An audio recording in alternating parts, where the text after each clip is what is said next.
one theory, and there are now a lot more theories than ever there were, but one theory that has a lot of traction is the idea of the mind is much more predictive than it is responsive. So instead of the world responding to the world, which is out there, that's too slow a process because we need to act and behave much quicker, much faster than that would allow for. So what it noted was that there was far more going out of the mind, attempting to make sense of the world. That was the stronger signal, if you like, the signal moving out. And the weaker signal was the world coming in.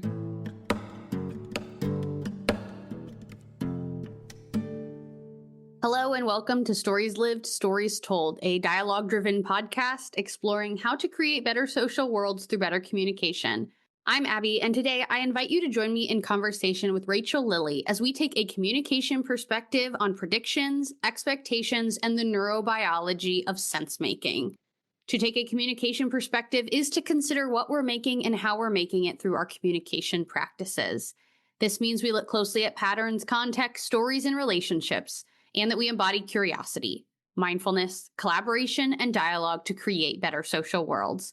So, whether the topic of today's conversation is familiar to you or not, the hope is that using a communication perspective will reveal new ways of seeing and being for all of us. At the top of the episode, you heard our conversation partner today, Dr. Rachel Lilley. Dr. Rachel Lilley is an associate professor at the Birmingham Leadership Institute, a systems thinking and leadership teaching and research center at the University of Birmingham in the UK. She's a practitioner-researcher in systems approaches and systems leadership, and also the program director for an innovative transdisciplinary master's program, combining systems leadership and systems practice. I first met Dr. Rachel Lilley at the Systemic Design Association's RSD 13 conference in Norway last October, which I have talked about plenty, as you will know. Rachel was one of the keynote speakers during the conference, and I just was immediately so struck by what she was talking about and saw an opportunity to learn more together as we combined her work around sensemaking and her perspective in systems thinking with my communication perspective. I love this conversation and beginning to implement what we talked about last time with Ciliani. Gonna start off strong right at the top of the podcast and go ahead and say this conversation changed me. Again, for so many good reasons, it changed me. And I hope it will change you as well. This is also a fun moment to announce that I will be attending the RSD 14 conference, which this year is going to be held in Toronto in October. Not just me, but also the CMM Institute will be making an appearance. So you're going to have a lot of cool opportunities to join in on the conversations that I've been having with people in the systems design and systems thinking world. First, in the online portion of the conference, I'll be doing some live podcast recordings for Stories Lived, Stories Told with different people in the field. Participants will be able to join in and ask questions, so that will be a cool opportunity. The CMM Institute is also doing a takeover day on October 11th of the online conference, so you can join us for a number of sessions during that. I'll be there in person at the conference doing some more podcast stuff, and I'll be participating in the retreat, the one-day retreat at the end of the conference with the Systems School as well. I'm so excited to be involved in all these fun ways. And obviously, if you've listened to any other episodes this year, I'm just so curious about and interested in this intersection between systems thinking and a communication perspective. It's already proving itself to be so rich. So I hope you will find a way to continue to join me in this conversation. For now, let's dive right in with Rachel.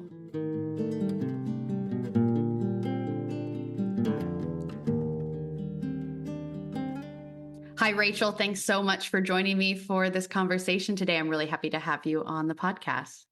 Hi, Abbie. It's lovely to be here. Thanks for inviting me. Well, I like to start us off, as you know, with this question of how are we arriving? And I'd like to throw it to you first to tell us how are you arriving to this conversation today? Well, today I'm in the UK. I'm on the West Coast in Wales, and it's the most beautiful day it's been for months, really. So that has totally lifted my spirits. I've had a cold water swim this morning, And I can really feel, so that's the thing, isn't it? I can really feel the difference of having sun on my skin and in my eyes, and how that makes me feel more uplifted and positive. So it's 3 o'clock in the afternoon here in the UK at the minute. So there's a little bit of a tiredness there from that. But apart from that, I got a lot going on. We've got a whole new set of students starting in a few weeks' time. So most of my week has been around bringing together systems thinking content and ideas and developing those together with some of the content that I'm going to be speaking about today around sense making and perception. So yeah, it's been a good, slightly tiring week. Yeah. Yeah. Great place to start, and kind of prompts me in ways to not change, but, affects how I want to answer this question, to acknowledge that, yes, it's 11:15 a.m. here where I am in Indiana. So a different energy, different time of the day, different weather for sure over here. I've had a taste of that sun, and acknowledged what you've acknowledged, that it does kind of mean so much to me. It really has affected me when it's been sunny and I can be outside and breathe in fresh air. That's something that really affects my body, which is another thing I've been. I don't know if it's kind of backwards to say you're being mindful about your body. If I don't know if there's a parallel word, of like being bodyful, or cognizant of your body in any kind of way. But one of the last conversations I had was with two people that work with the polyvagal theory. And so we were really, their work is body oriented. I guess that's the word that they offer. That's a good one. And so I think I've been pretty body oriented lately in my own life. I'm starting to try to work out more in some new ways. I've started lifting weights and doing cycling, and just exploring some new things, and try to get in touch with my body a little better. So even as our conversation is about, I think, the mind a lot today, I'm coming in with a lot of curiosity about that mind body connection that I'm kind of exploring in my own life too. So that's what I'll share to start us off. And let's just keep on going. Rachel, what else do you want us to know about you? How would you introduce yourself to us today? Yeah, well, I know you start with kind of some sense of kind of what brings me here and what Mhm. brings this topic. And I'm getting on in years, so there's quite a few things that bring me here. But I think the wonderful thing about meeting you first and talking to you, that brought us to this podcast, to doing this session, was this absolute passion about communication, and I've had that since quite a young age. I've at quite a young age been really interested in how we create our realities, how reality was created. I did a was fascinated by language, loved reading. I actually did an A level. In my teens in communication studies, my undergrad was in communication studies, and the more I studied it, the more fascinated I got. I think that's also linked to, I had quite lived experience of quite a lot of trauma growing up. My family with divorce, financial issues. We had some quite troubling stuff to deal with. My dad ended up in prison at some stage, and I think that also got me to question reality. It got me to Mm. question, well, how to try and make sense of that. And in my late teens, because I was introduced in my A levels to this philosophy and psychology and sociology, it's Mhm. like, well, how do we make sense? Yeah. How does this happen, and how do we make sense of this? So that had a huge impact, and how those then came together. And then I got very interested in how we bring all that together to create something different, to do something different, to Mhm. understand and to change. And of course, because of that experience of trauma, I also ended up at quite a young age doing therapy, inquiry, meditation. So doing a lot of practice that then really informed how I understood myself, how I was making Mm. meaning. And as I started to go into the change world of climate change, social change, I worked a lot in homelessness to start with, I started to try and piece all of this together. Mhm. And that's really what got me to where I am today. And in recent years, one of my big motivators is how often we know the answers to our social issues or climate issues, but somehow we don't have the conversations, we don't seem to Mm. understand each other, We don't seem to get we kind of talk past each other in some way.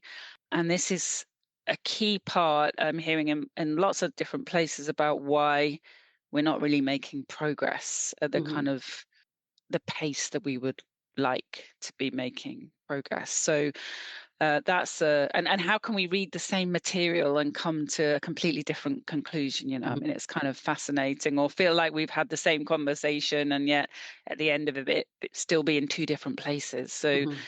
yeah, I think that there's a lot of things there, a little constellation of elements that brings me to this space Mhm. now. Yeah. Mhm. Mhm. Could you say more about that last piece of the knowing but not acting like we know what we need to do to change? So often on the table, technically, we understand the answer to something, understand what the potential answers. I mean, it's particularly, I guess, with say climate change, and change in technologies. I mean, there's some very kind of solid answers to some of this in terms of Mhm. reducing. We need to reduce our CO2, we need to reduce carbon going into the atmosphere.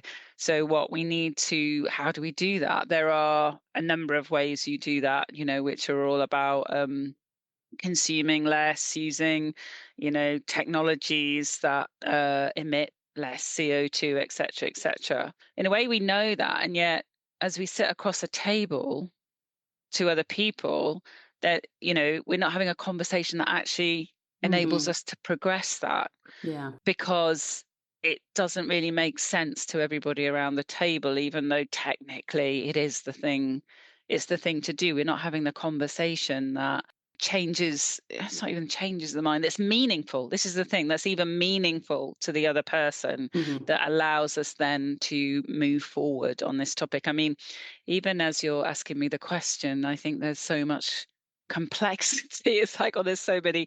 It's a simple question, isn't it? It's like, what do you mean? We know what we need to do, but for some Yeah. reason it doesn't happen. Yeah. And yet, just on a very basic level, as a young activist, I assumed that once I got in front of the leaders, and the leaders kind of understood what needed to happen, Mhm. this would be it. That's all needed to happen. It's kind of an information deficit Yeah. approach, really, isn't it? I guess that's the point. And there was a moment where I was sitting. I did a presentation to about 15 leaders in Welsh government, and at the end of it, they went, "Wow, that's amazing. Yeah, that's great. I totally get it. And if we did that, basically, we'd have to change the whole way we did things around here, basically." And I was so excited. I was like, wow, as somebody who's been an activist and a researcher, this is amazing that these people are on side here, Mhm. totally. The information deficit issue has been, addressed. And they sat there and they looked at each other and went, but how would we do that? Basically, how could we? And then they said, well, we're the leaders, we're the managers, so we ought to be able to do it. And then there was almost kind of a silence in the room, because so it became obvious that as Mhm. we know, information and even knowing the right thing to do doesn't actually create the change. And I guess a big piece that's missing often in those spaces, particularly in policy spaces, is even understanding how psychology, Yeah. language, communication, how they are part of change. Mhm.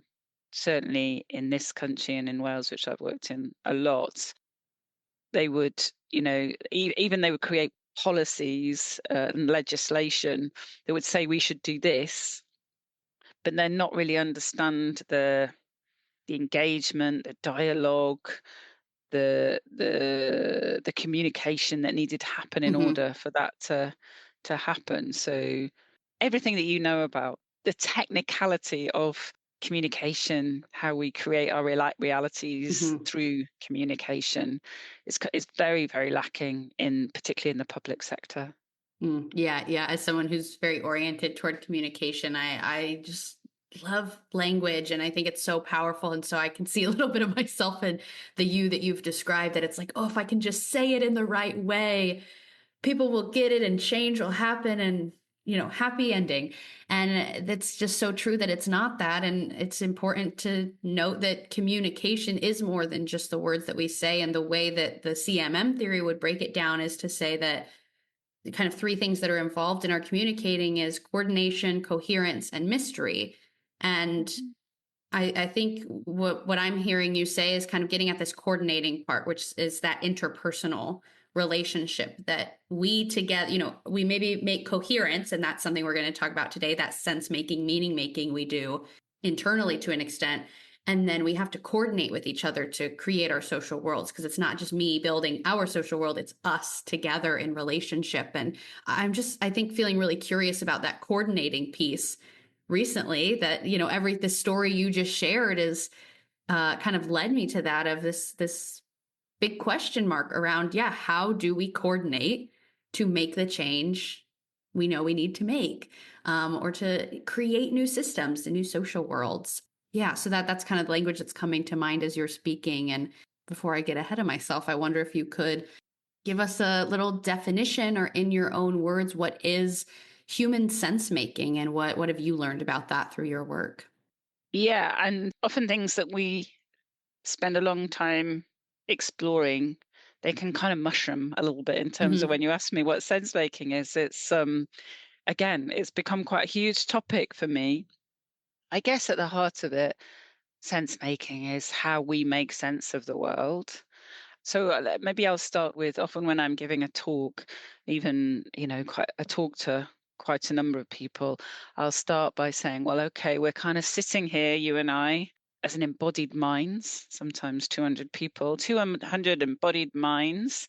And in some way, we're attempting to make sense of our experience right now. What do we understand about that process? Okay.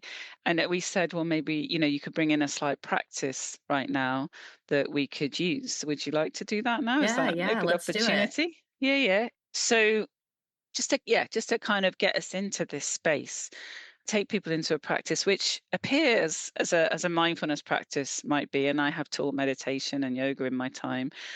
But in the work that I do, I call it a perception Mm, practice because it's really about, well, what's our attention doing? What are we perceiving? What's the nature of our perceiving? And I invite people to relax a bit because actually, relaxing changes our perceiving. I mean, you might notice the moment before you start to relax. And then as you relax, notice what your perception is doing. And I noticed you sat back in your chair there, and people listening, maybe you might do the same. I invite people to relax their jaw, to release their jaw. Often we're grinding our teeth and just tightening our jaw as we tense. We've got our sympathetic nervous system is engaged. So as our sympathetic nervous system is engaged, and that's people would know it as their fight or flight, perhaps, our muscles are more tense. And as our muscles are more tense, that impacts our perception of the world. So sense making involves how tense we are in the mm, moment because we'll see differently depending on our tension. So you might want to relax your shoulders, allow your shoulders to soften down your back. Soften your eyes so that your eyes are a little bit more blurred. When we're in a more fight or flight mode, we're more at the front of our eyes. Our eyes are mm, our vision is narrowed. So we blur them, we literally open our vision. We start to see more into the peripheral mm, vision, which again is part of our sense making. So the more relaxed we are, the more relaxed our eyes are, literally, the more we're going to see. The more relaxed our muscles are, the more relaxed our nervous system is, the more. mm, And now we're starting to move into what's called the parasympathetic nervous system as our muscles relax, maybe our breath deepens, our perception, our sense making changes. So I'm far less likely to perceive the same situation as threatening mhm, if I'm in more of a relaxed state, as we're compare yourself on a sunny day, people will be smiling, they'll be relaxed, what they'll see, they could receive the same bit of information and just be like, oh, yeah, no, that's okay. I can deal with that relative to a rainy, dark, cold day, tension, the same bit of information. I can't think of something now, a slightly bad bit of news and go, oh, I can't deal with that. I can't mhm, because mhm. Do you see? So our sense making is hugely embodied, Mhm. and relates to what our sugar levels like, what our tiredness levels are like, what our heart rate's like. And I speak to, sorry, I have drifted a little bit because I said when I started a keynote or something, I ask people what their sense making is. I invite them to then step back a little bit and notice, well, you're Mhm. involved in sense making now. There, I've started to bring you into a little bit of the explanation, but I ask them in pairs to reflect on, well, what do you know about your own sense making, the neurobiology of your sense making? And I invited you as part of that practice, maybe to start to consider what that is. But largely what I get from people all over the world is that they have no understanding of the neurobiology of their own Mhm. sense making. Mhm. They've got nothing to draw on, and they tend to think of the world in a fairly that whole process in a very simplistic way, in a very kind of stimulus response way, i.e., there's a world out there that kind of comes in through my senses and I respond to it. It's very simplistic. There's filters, that goes through, Mhm. but it's a fairly simplistic view of how minds and bodies make sense of the world. And when you think about it, I then get people to consider, given that this is what we're doing all the time, Mhm. like it is the currency, it is of our world, it's what we're using all the time. How come we don't really understand anything about it? And when you look at the sciences of psychology or neuroscience, one thing you start to see is that they're quite late to develop relative to other sciences. Mhm. And certainly the science of emotion is very late to develop. And the science of psychology was very much rooted in cognitive psychology and very Mhm. much didn't look at emotions at all, didn't think that they were relevant in some way to how we perceive the world. And then I invite people to think about, I mean, I love thinking about this in terms of, well, how do you investigate the mind and how it Mhm. operates? And of course, in the early days, the only way you can start to do that with the human body is to start to cut it up, basically, Mm. or to ask it questions and kind of hypothesize on the basis of answers, which is, a lot of what happened as well. But it's not until the introduction of a fMRI scanner, Mm. actually, that you can actually look at a body, embodied mind, thinking, communicating, alive. It's an alive kind of Yes. example, because that, and even then, you can't say this is what's happening, but you can start to see, what's happening in those pathways. You can, until you can come up with hypotheses based on a live example of something happening. And fMRI scanners, well, I'd invite people to think about, well, when they might have actually come into play, into existence, and be widely used around the world. And that's the mid 90s. So I don't know when people were ticking over in their heads, but that's Mhm. very late in the day. Yeah. So the fact that many of us have no understanding really of the neurobiologies of our own, what I'm going to call sense making, is no surprise at all. Mhm. And yet, and I'm sure as we move forward, and no one's had in their education, they generally haven't had any education around this. There's a reason we don't understand Yeah. the neurobiology of our own sense making. And the key thing is that with the introduction of the fMRI scanner, and then with the huge advance that took place in emotion science in the last 30 odd years, there's been some big paradigm shifts in terms of how we understand our, what I'm going to again call sense making, to take place. So if you take that idea of a stimulus response model, one theory, and there are now a lot more theories than ever there were, but one theory that has a lot of traction is the idea of the mind is much more predictive than it is responsive. Mhm. So instead of the world responding to the world, which is out there, that's too slow a process because we need to act and behave much quicker, much faster than that would allow for. So what it noted was that there was far more going out of the mind, attempting to make sense of the Mhm. world. That was the stronger signal, if you like, the Mhm. signal moving out, and the weaker signal was the world coming in, if you like, Interesting. Yeah. to then kind of correct those expectations and predictions. So we act as though the world is going to be what we expect it to be. Mm-hmm. And in doing so, and this is very evolutionarily advantageous, based on our prior experience, here I am eating my sandwich. So, based on prior experience, I need to, I'm expecting this to happen. The sandwich is kind of coming here. I know. And therefore, I behave as though that's going to happen. So, therefore, it does happen. This is great because this means we can operate at speed, and mostly it works. Mm-hmm. It works really, really well. But some of the theorists or neuroscientists that talk about this, like Anil Seth says, it's a controlled illusion, basically. It's Mm. because we're creating the world on the basis of our own, again, expectations on it based on prior experience. An example I use is firefighters. So with firefighters, it works really well. If you go into a fire situation and you've had lots of experience of being in a fire situation, you act according to your expectations, which means you act really quickly to put out a Mm-hmm. fire, and that works. And people would have also called that intuition at some point.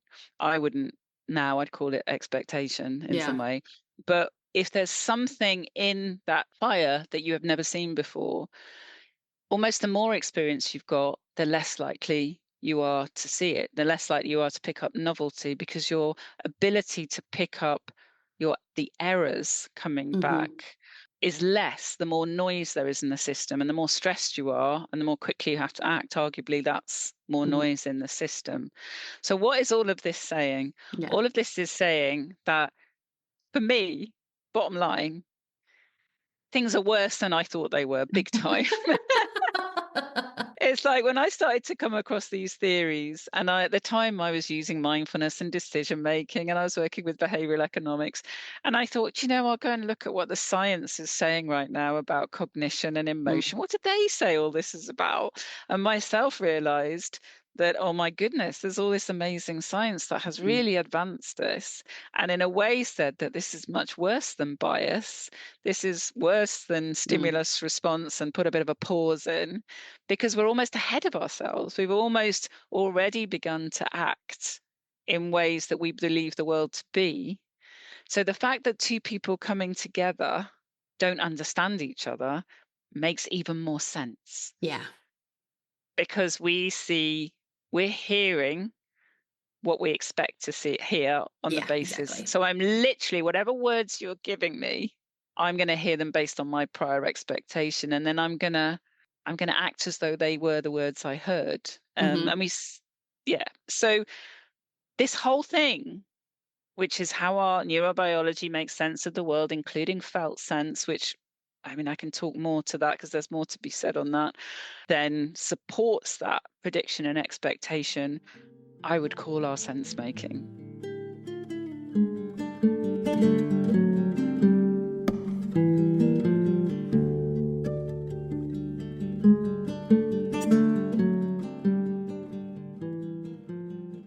That's a lot. Yeah, a lot of good information. You're making me think of an experience I had recently at a conference that I attended a session, and I'll name some of my own expectations, had high expectations for this. I'd already interacted with the person leading the session and had used some, what I would call CMM-ish language, very much similar language to what I would use, and went into this session and then had this experience when I asked a question and when I listened to other people ask questions, is that this person that was presenting would start answering before we were done asking the questions, and almost every time didn't answer the question or answered, I almost wanted to raise my hand when someone else, I was like, that's not what they were asking. That's because she was working at, off of a very fast pace with her expectations. And that was a moment that like felt bad to be a part of. And I felt disconnected and not heard. And so it just using a kind of, communication lens on what you've talked about and thinking about that own example from my life, I can see how,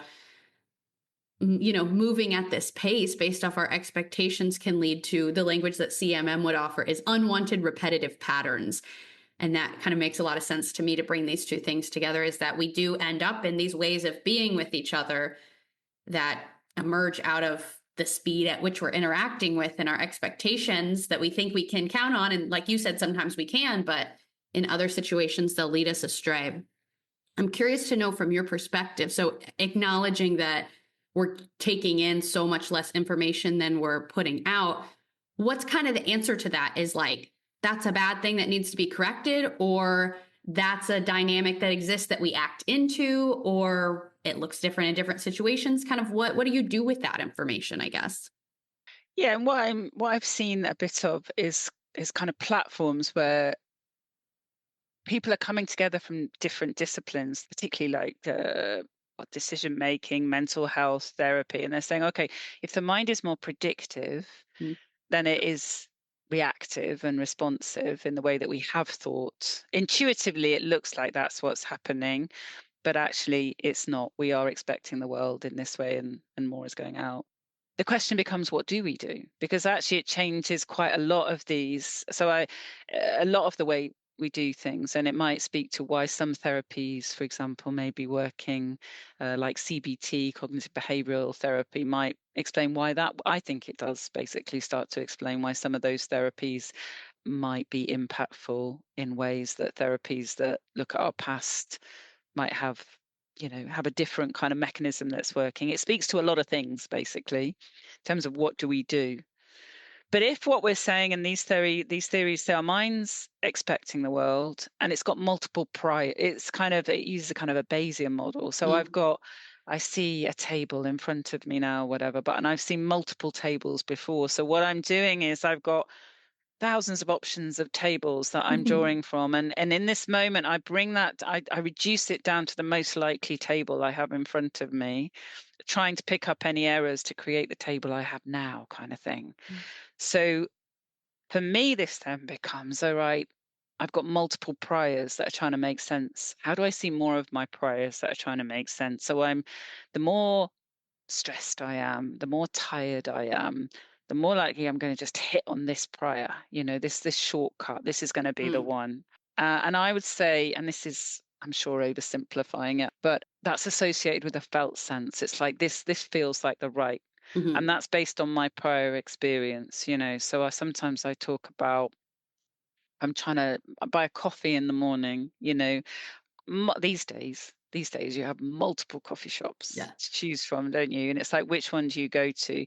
You kind of have a felt sense related which favors a prior, as in I'm going to go to this coffee shop. But in that felt sense, you've encoded all the information that says this is the right coffee shop. So Mhm, it's a felt sense. So in the coffee shop example, that that's kind of reasonably straightforward, but obviously it limits us to that coffee shop when there might be lots of coffee shops mhm, basically that we're kind of excluding. So what do we do to, I think, and there's more papers around like on this as well, in terms of how do we see more of our priors, which also means how do we pick up more of how our felt sense is kind of weighting certain priors or predictions over others in the moment, mhm, given the multiple options we've got. How do we see more of that? I think we are guessing around what we might do, but what I think we do is we become better at reflecting. I mean, it speaks to why mhm, reflection works, because what I need to do is I need to have the opportunity to go, hmm, is that the right prior yeah. expectation, prediction? I need to get better at almost deconstructing. So it works in terms of a lot of the tools and techniques that we bring Mhm, already. It makes sense of why they work. I need to understand more of my own expectations, priors. Let's say I've got a well, I have got a high trauma background. So my priors might orientate me towards seeing more threats, yeah. particularly when I'm stressed.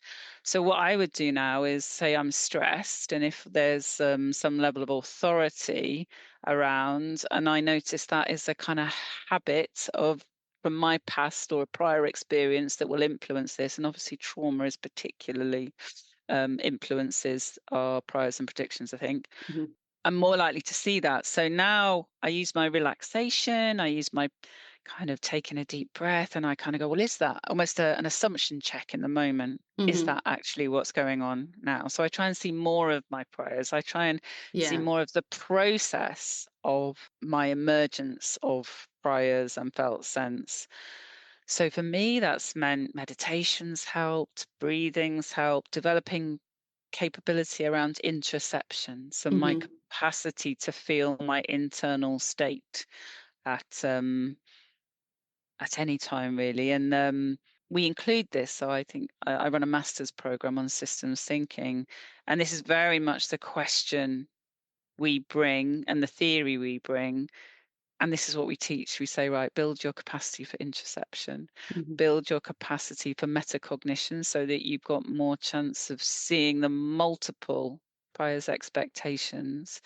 And you do a lot of more assumption testing. So I would say to you, which I do more even in, quite high pressured environment, well, more so in high pressured environments, a lot of like, I want to check what you said there. Can you tell me? Can you repeat? Because I think, and I'll do a lot more of like, this is what I heard.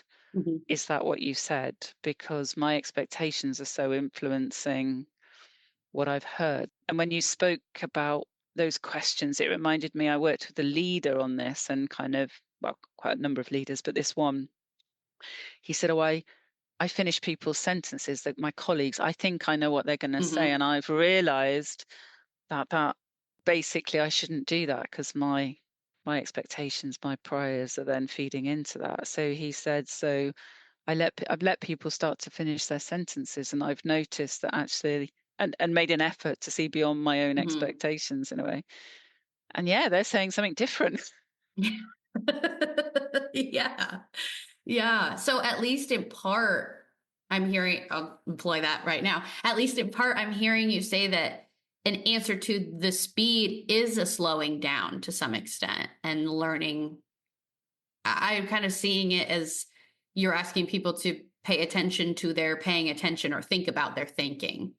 Absolutely. That's it. You're paying attention. Attention, you could just say attention is what we're doing all the time. That's how we're Hmm. making up our lives, isn't it? And that's what CMM would speak to as well, Yeah. attention and then language. And so we're paying attention to this thing that we haven't really paid attention to. Hmm. Hmm.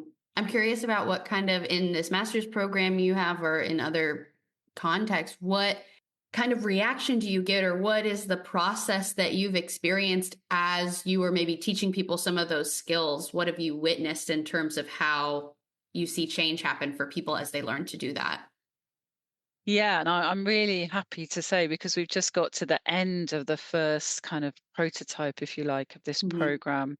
And one of my students has put together a kind of case study of how she's applied it to her work. So all my Mm. students are part-time and working in middle to senior management, a lot of working in health, and this particular student is working in health inequality. She's working in a situation as a white woman, working with multiple groups, basically, a lot of tension, a lot of conflict. She's got to really curate the way she does stakeholder engagement. She Mhm. creates situations where people can speak what they need to speak in Mhm. order to progress. And so she's used this theory to really inform how she does that. Mhm. And she said it completely changes how she sees her own. Right. So in the moment, when she's standing up in a room dealing with a, area of difficulty, she's noticing her internal felt sense. If she's suddenly Mhm. feeling threat, noticing what that's adding to her perception Yeah. or how that's impacting, sorry, her perception. That she says these have completely changed the kinds of conversation they've had. And she's also priming and designing. So it's kind of good facilitation, but informed by this theory, which, as I Mhm. said, kind of makes things a lot worse than we thought they were before, Right, which I right. think makes you pay attention to what I would see as really good facilitation previously. But Mhm. now I'm Mhm. like, oh no, I really understand, why you'd have to do this and you'd have to do that. A lot more assumption testing. Like I say, I think you don't question so much the need to say to someone, I heard this, but what did you say? Especially Mhm. when there's high conflict. Now, that I think would be seen as good practice, when there's conflict and disagreement, but isn't done very often. But I think once you've understood this theory, you'll go, I'm going to have to do that because Yeah. it's very likely, yeah, that I've heard what I expected to hear and not actually what was said. Mhm.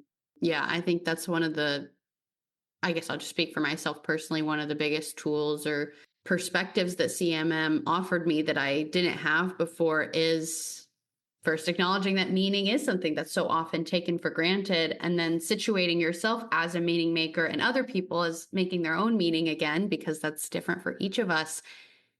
And then having the tool of naming that it doesn't have to be something that's left up to guesswork. And so there's questions like you've already offered us some that you can say, reflect on for yourself. What does that mean to me? And I think what you're kind of getting at is a kind of different tangent of that question of, well, why does it mean what that means to me? Or how does it mean that to me?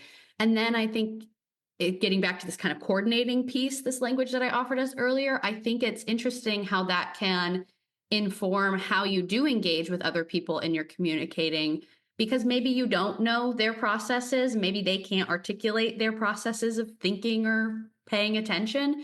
But if you can, I imagine it's still helpful that if you can engage with them, knowing that they also have their own ways of thinking that have emerged out of whatever experiences they've had and whatever expectations they have, then that can shape the kind of pattern you create together.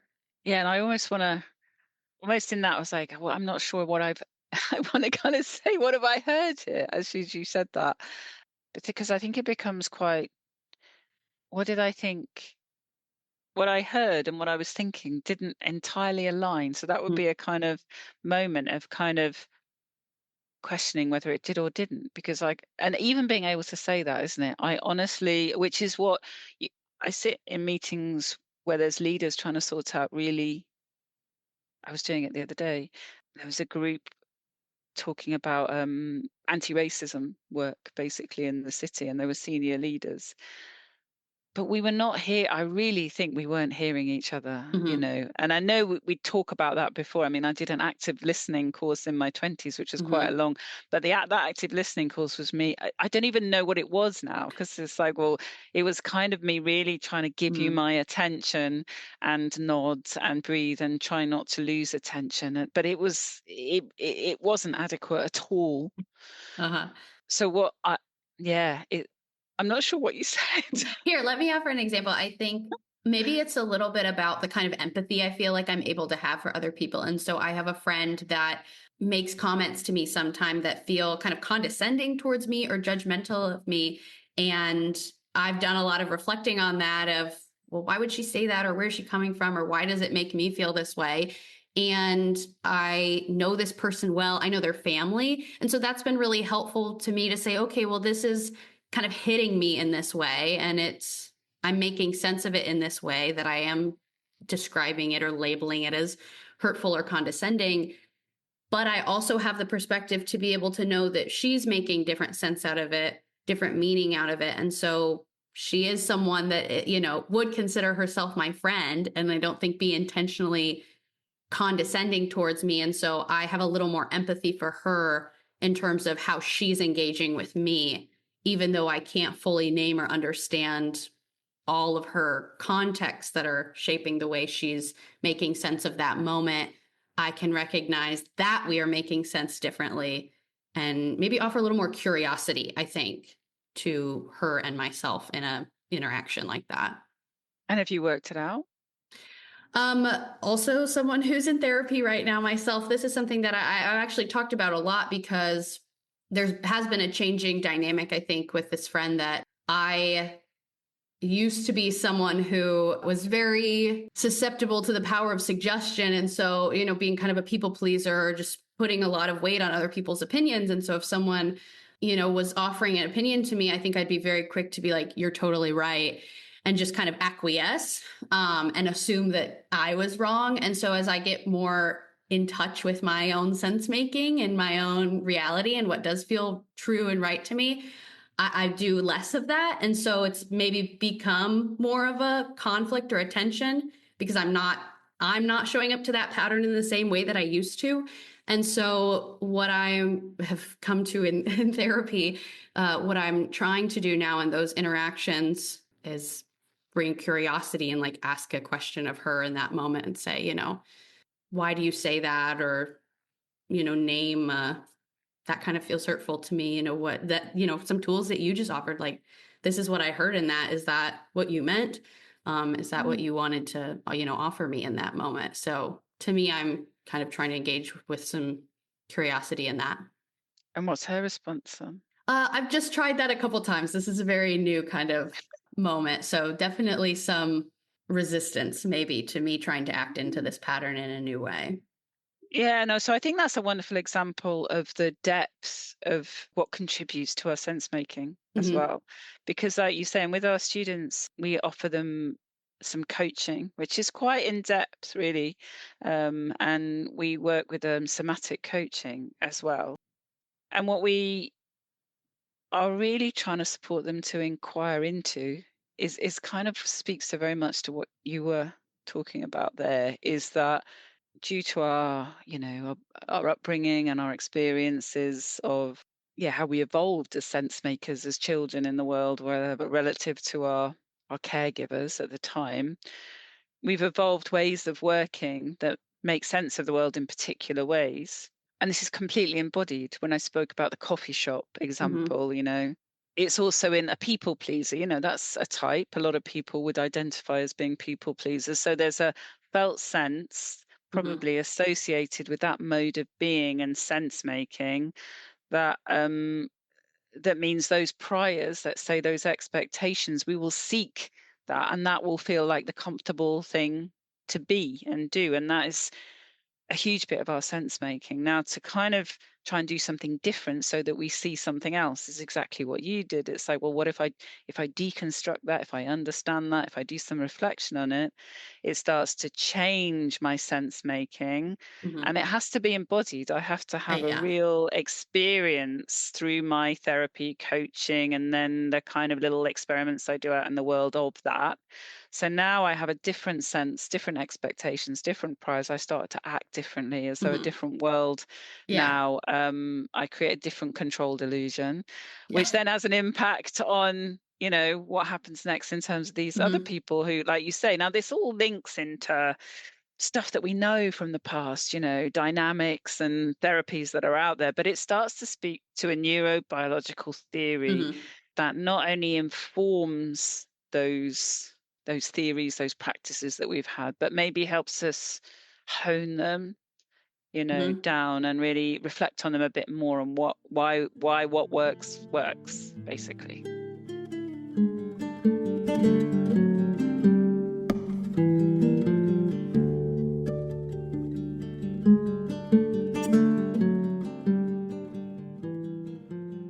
I think I'm just so curious about change and how that happens, for anyone that's like, oh, people don't change. I just disagree so vehemently and maybe out of my own experience. And something that I can name as you're talking, I think that reflects what you're saying is, if I'm assuming I'm hearing you correctly, is like in my own life, I think I've put a large value on intellectualizing things. And so in therapy is a space that I've really kind of had to change that, because if I'm articulating a kind of issue in my life, then my temptation is to like logic and reason my way through it and think, okay, if I change my belief, then I'll act differently. But actually, what's created so much more real change in my life is like acting first, like I believe something to be true. And then my thinking, my sense making does change. So, like with this friend, and in other situations, I can think of like my like anxiety that I feel in a given moment is a very embodied experience for me. It's very physical. And so part of my own experience is kind of noticing when that comes up, slowing down and saying, what if I didn't act from that anxiety that's telling me I have to do this? And instead, what if I acted just to try it out? And if I try it out enough times and act like I believe that, then my thinking does start to change. So I'm curious if you maybe have anything else to say about that relationship between thinking and maybe this broader idea of systems thinking and change. Yeah, no, it's a wonderful example. And I was going to say, I draw heavily on the work of Lisa Feldman Barrett on Mhm. emotions. I don't know if you've come across that Mhm. from other people as well, but that speaks more to, she kind of attempted to replicate previous experiments around emotions. A lot of Paul Ekman's work, which was the idea that there were kind of universal emotions, and we all had the same across various cultures. And again, a pretty simplistic view of emotions. But in your kind of situation, in a way, if you behave, you spoke about, let me just go through this. You spoke about you feel the anxiety, so you've developed a meta awareness, Mhm. which is something itself, which is a technical skill and capability. You are now able. There's something you've done or you've developed where you can feel your feelings and notice them. Now, a lot of people can't do that, Mhm. so that in feeling your feelings and noticing them and naming them, it's like you've seen your prior there, and now you're opening up to other priors because there's other Yeah, right. potentials, other priors that are possible in this moment, and you basically paused or stopped this particular felt sense landing you on this prior. You've now got other options that you can draw from, so you can then do something differently. You do something differently that proves successful in a way that you can gain some embodied confidence around Mhm. it, which then has a felt sense in that direction. Exactly. So now that is more available to you in some ways as a prior that you're going to hit on. I mean, one thing that occurs to me with I think I mentioned sea swimming. I know I didn't want to swim in the sea, and in Wales it's a very murky sea here, Mhm. and I was like, "There's no way I'm swimming in this sea. I can't see what's underneath."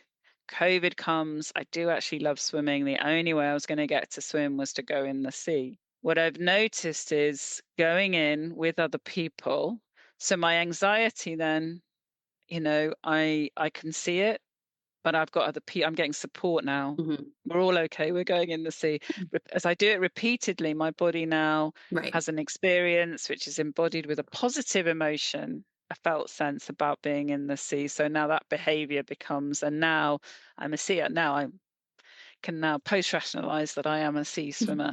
And I think, yeah, there's so much in the sustainability climate kind of world around this about cyclists. People say, I'm not a Yeah. cyclist. And then you put in cycle lanes and they cycle and then suddenly they're a Yes. cyclist, isn't it? Right, right. And I think you might argue it's that felt sense that then makes that Mm. possible. Yeah.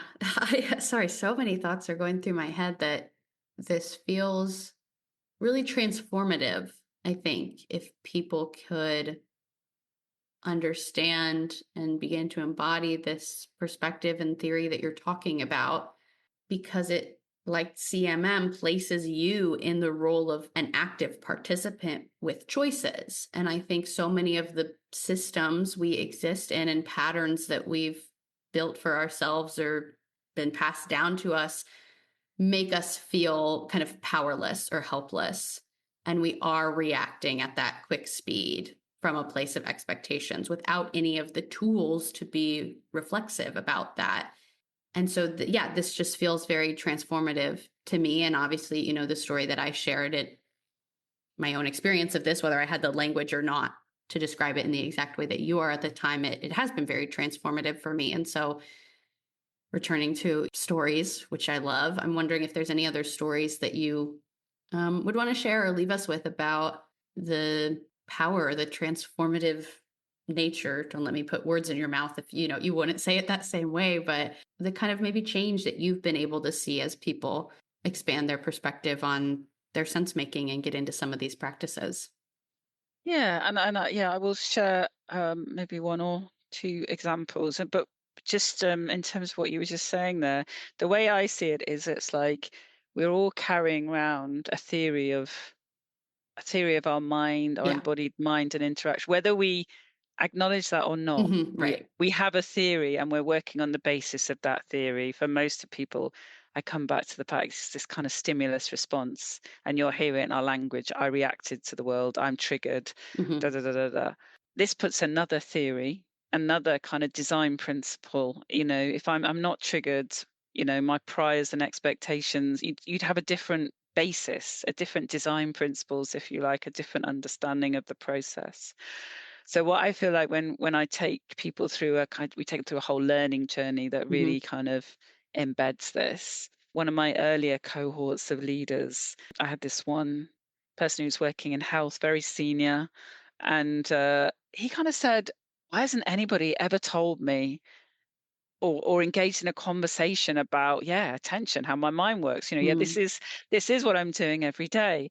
And by his own admission, he said people used to call me the Rottweiler, he said, because I could be someone who could be relied to go into a situation and tell people, what needs to happen. He said, but I would go into those situations where I'm talking to people, and we're talking about health, hospitals, in the mm. great NHS we have over here, limited resources, high demand, often in crisis, so big problems, big issues. And he would say, I would sit across from somebody and they would start talking, and it just didn't make any sense to me what they were saying, and I believed I was being very respectful to them. But given what they said didn't make any sense, I assumed they were either stupid, lazy, or they didn't really care. Mm, So then, in a way, from his priors, he's a bit, maybe mm, his chart, he's kind of a bit annoyed about this in some way. So then this idea that he comes in and just says, look, this is how it is. Surely we need to do this.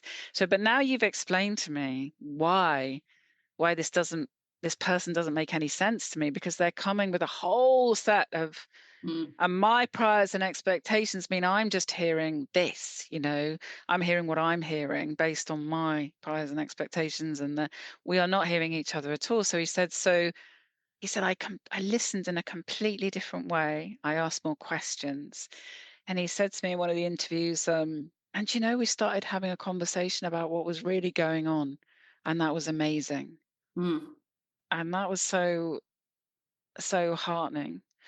Another person, again, working in health, actually, one of my students said they were very aware by doing some of this reflection that they had a sense of and I think this is very common, they're not going to be listened to. I mean, it does seem to be slightly gendered in more women, mhm, particularly. mhm. Nobody's interested in my ideas. They're not going to listen to me. So this person decided to record themselves in a meeting where they didn't expect to be listened to, and they reported that they noticed that even physically, when they were being listened to and there were signs that they were being listened to, almost physically they kind of Mm, turned away or looked down, or so they created the conditions, which is what I think happens all the time. We right. create the conditions where we get what we expect, Mhm, and in doing that, we fail to have the kind of interaction, and that's deeply embedded in our constructions based on our prior experience. We create the conditions which gives us what we expect, and therefore we get what we'd say in systems thinking is an autopoiesis, where we just recreate the same systems over and over again. mhm, Basically, you know, we haven't spoken much about systems thinking in itself, but in a mhm. way, if we start to work with these principles, in the moment we see more of the system, let's Yeah, say, right. because we're seeing more of our priors, more of our expectations, we would argue that we're more likely to see our own perspective and others' perspective, or give the space and allowance Mhm, to another perspective through, assumption checking, noticing what priors we're bringing to their. And we've done it in this conversation, I think, really well. We've immediately, through that mhm. understanding, shifted and done what we've done. So we see more of the system, we see other people's perspectives, and we make very different relationships Yeah. because of that. And we understand relationships in a very different ways. And those are key systems thinking concepts that Mhm. enables us to see and work with the system. So that was a quick kind of Yeah. how this then supports systems thinking. Yeah. Well, those were great stories and got me thinking about the maybe kind of tension that exists, that is a maybe kind of barrier to people leaning into this, which is why we need whole programs and, to really be having these conversations because we interact so quickly and so smoothly, even when we're maybe missing each other, there's still a smoothness because of the rate at which we're interacting. When you act into a conversation, let's say differently, and kind of, bring it to a screeching halt by going, I'm not sure I understood what you just said. That like, when you just shared that you weren't sure exactly what I said, I kind of felt a little anxiety flare up in myself of like, oh no, was I unclear? Like, it just trying to go through like what just happened there, because I'm conditioned to think that our communicating should go smoothly, flawlessly. And the reality is that it's a little bumpier and messier sometimes. And so I have a story in my head that if someone needs to ask me a clarifying question, I've done something wrong and that's a communication failure. But that's just actually a natural part and a healthy part and a helpful part of communicating. So for me, I'm kind of seeing this new story that we could be telling ourselves around what those kind of interactions mean. And if we can kind of get used to or warm up to the, get comfortable with being uncomfortable in interactions where you maybe do need to say, hang on, I don't understand what you said, or I think we're missing each other right now, and kind of name some of those things that are happening. That feels like, I guess that's how I'm kind of picturing this dynamic in comparison to a kind of default dynamic and thinking and way of being. I think many of us maybe have. So that's something that I'm kind of leaving this conversation with. And Rachel, I've really appreciated everything you've shared today. One last opportunity. Is there anything else that you would want to leave us with today? I think what you just said was wonderful. I think that's exactly it. And it's really, really key in a sense that we've normalized that we can't question that Yeah. both from the person who's being questioned, like you said, it's like, oh, did I not explain? And also I'm assuming I'm meant to understand you, basically, Right. isn't it? And if, Yeah. especially where you've got experts and leaders in the room, it's like they can't Yeah. say, I don't think I understood what you just said. This is what I Mm-hmm, heard you say. mm-hmm. That's not possible. And Yeah. yet, I mean, obviously we can't do that all the time and we don't need to do Mm-hmm. that all the time. But when we're talking about very important things, to do, and when we're talking about social issues, climate change, social justice issues, all of this, anything that's significant, we have to change the norms.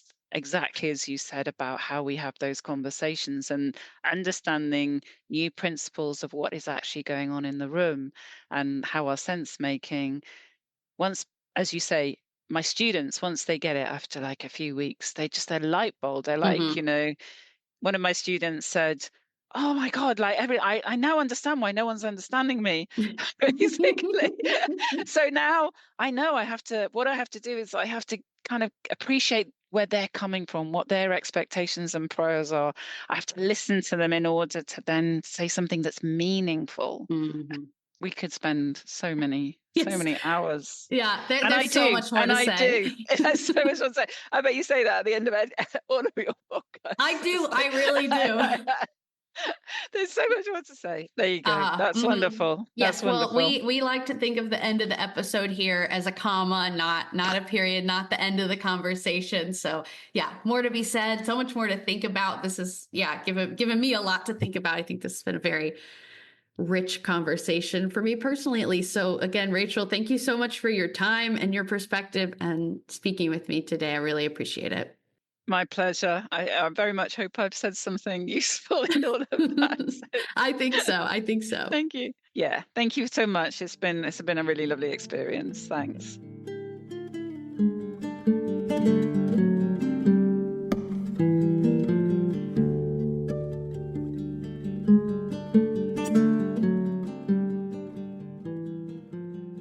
Okay, that is all for today's episode. But remember, the conversation doesn't stop just because the episode does. There are so many ways to stay in dialogue. First, you're always welcome to reach out to me to share your reflections, questions, and ideas. There are also a number of online spaces where you can comment, including the Stories Lived, Stories Told Instagram and the CMM Institute Substack. Links to all these places to connect are in the show notes. If you want to stay up to date, a couple things you can do are follow the show wherever you listen, leave a rating and review, share this episode with someone you want to invite into the conversation, and subscribe to the CMM Institute Substack to get every episode right in your inbox. Stories Lived, Stories Told is an initiative of the CMM Institute for Personal and Social Evolution. You can learn more about the CMM Institute and our other initiatives, including our other podcast, Cosmo Parenting, and all our free Cosmo activities, as well as Cosmopolis 2045. There's also the CMM Institute Fellowship and the CMM Institute Press. We have so many great resources that we are so excited to share. Again, links to all of that can be found in the show notes. Thank you for showing up. Thank you for being curious, and thank you for being a part of this story. I'm Abbie, and this has been Stories Lived, Stories Told.